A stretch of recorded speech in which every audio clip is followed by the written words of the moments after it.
Good day everyone, welcome to the channel. So paper trading on Etrade allows you to practice trading with virtual money to build experience without real financial risk.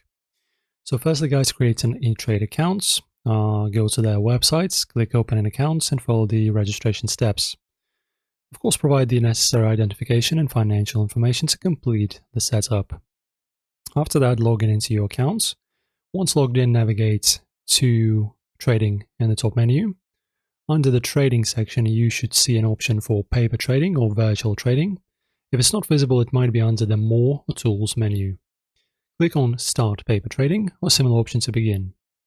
After that, choose your virtual balance. Typically, Etrade gives you a set amount of virtual cash, for example, $100,000 to use for trades. Select the instruments you want to paper trade, stocks, ETFs, or options. Create wish lists and organize your trades to mimic real-world scenarios. Once inside the paper trading platform, you'll be able to place and buy and sell orders just like you would with real money. And the performance will be shown in the platform by virtual profits, losses, and overall portfolio performance in real time.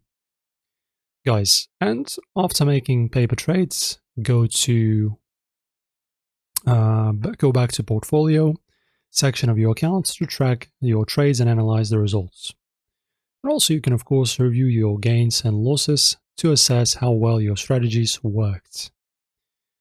And by practicing on Etrade's paper trading platform, you'll gain experience and confidence, so your bets are prepared when you're ready to trade with real money. Guys, enjoy this tutorial, hopefully it helps you out. Subscribe, like the video, see you in the next one.